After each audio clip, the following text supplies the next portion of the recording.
Welcome to Wrineley Junction. It's a short video introducing my layout up in my loft.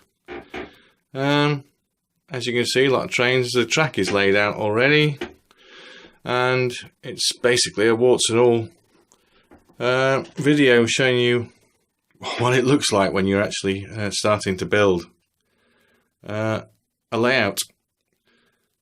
The track has been pinned. It's basically a tail chaser unit.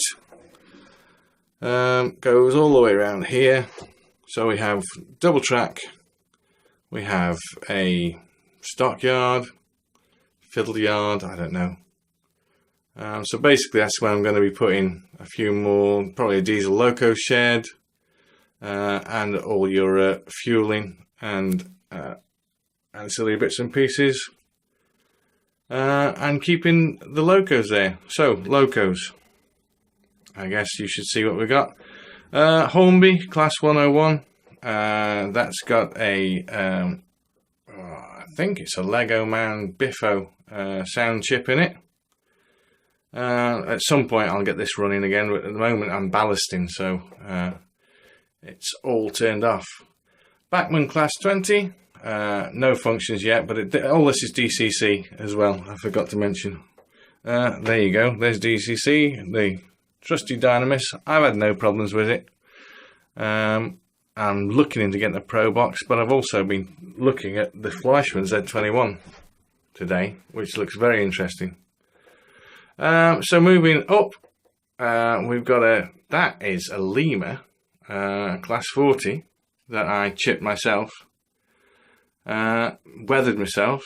It looks a bit dirty. I'm probably going to carry on with that weathering, probably put a bit of Humbrol oil wash on it around the bogies, just to make it look a little bit glossier. It's a bit dry looking. Hornby Fowler 4F. That's got I think that's got a lens decoder in it. Further up there, that's a Bachmann Class 37. Lights and sound. Hornby Class 08 sound. And further over we've got a Bachmann Class 25 lights and sound. In there is a Bachmann 262 3MT standard BR green. And we're running out of trains now. We've got a couple more. This poor little thing, weathered by me, was my first diesel loco, I believe. I bought second-hand off eBay. Ignore the cleaning pad in front. And that was weathered by me, all dirtied. It's a very poor runner. I'm probably going to sell it as sold as seen on eBay. It runs, but it just, I think it only needs a good service. It's been fitted with a DCC chip, not by myself. It runs, but it's really stuttery and struggles.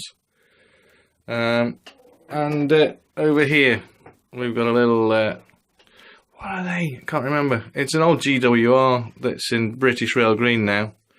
02042, isn't it? I can't remember the name. It's 14XXX or something. That's DCC'd.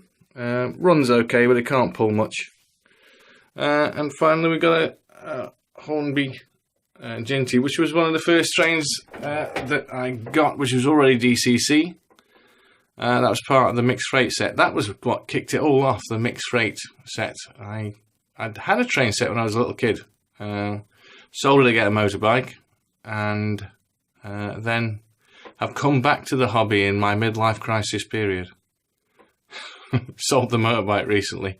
Not the original one, but we've moved on to something slightly safer, as long as I don't get electrocuted by this DCC. So yes, that runs okay, but I'll probably show you some of this stuff in future. It runs okay, but it has a bobbing motion going forward. Anyone can help me with that. I would be most appreciative, but I don't understand what's going on. I put a weight in the back of the cab in the body shell to try and stop that, but it makes no difference. It could be a quartering issue on the conrods, but as I say, I don't know. And finally, so I'll go over here, and I don't know if you can just see that under there. That is back when Ivet 2MT with a lens decoder fitted. It's a great little loco. As I say, all these, most of these locos run great. The only issues I've got with is that Ginty, the Class 25, and for whatever reason, the Class 08 can be a bit temperamental, even on clean track. It was very bad on Hornby points, so I've replaced all the Hornby points with Pico set track points. Made a big difference, but still it needs impeccably clean track for it to run decently at slow speed, and none of the other locos seem to suffer from that. So again, possibly a pickup issue. I do try and keep my wheels clean, but yeah, I loved it. I love the loco, but I get frustrated with it sometimes. And finally, I've got no more locos, but I'm going to show you what I'm up to at the moment, and that is ballasting the track. And as you can see, the track has been ballasted. I think this is Jarvis ballast, and I've also weathered the rails. I found an interesting way of weathering the rails using the Woodland Scenics rail painter and sleeper painter. Also what I did once I'd weathered the rail with the rust colour, the rail colour, I actually powder weathered it with a mix. I just mixed up a few colours: black, brown, grey, a little bit of rust. Weathered that through, and then what I did then was, what did I do then? Oh yes, I sprayed it with hairspray, firm hold hairspray to fix it, and that seems to do a hell of a job. My one piece of advice, if I'm going to give any advice, is do the painting of the rails before you do the ballast. The rail closest to you I did after I laid the ballast, and it's not as good as the second one. I don't know if you can see that. So it's a learning experience. And then also the other learning experience was that's my first ballast colour that I used ages ago. I've actually tried to weather it and I didn't like it, so I thought I'll change.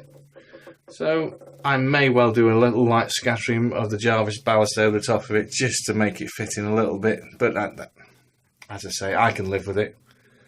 Finally, I don't know if you see, this is an outside totally unrealistic gradient that goes up here, runs up across the top and all the way back down. My brother Steve helped me with the building of all this raised level, so thanks to him. As you can see, this is up in the loft. So what are the plans? So the plans are to continue ballasting. I think that's the and track painting. I've painted the track all the way around here and weathered it, and so I'm going to be laying some more ballast sooner or later, and then add scenery, I guess. I'm also looking into automating the points, but I don't think I want a DCC. I think I want to keep that separate. So I've been looking at the Pico points system. I think you can buy 4 servos, a controller, and such, blah blah blah blah. It's all on, if you Google Pico points system. But I don't know. Still, as I say, it's a work in progress, and as I continue, I'll hopefully update these videos with some more. As I say, it's just about putting in really now the ballast and start to think about scenery. So this is the plan here, is to have this as a working yard. Over here, I'm thinking here we'll start with a platform that goes round there to about there, curved platform, just because I think it will fit in there. I was thinking of doing a straight here, but I want some scenery, some kind, maybe an adjacent road. And this really around here would be a town scene, industrial, back scene of an industrial town, something like that. Trying to very loosely model it on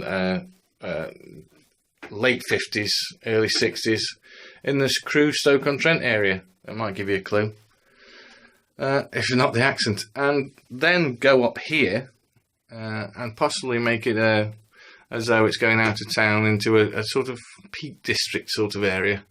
It's all in my head. Who knows how it will turn out, but we'll see. This area here, this going up here, the gradient, I'm looking into putting some brick fascia retaining wall to cover up, and maybe there have a little opening as though it's some kind of tunnel.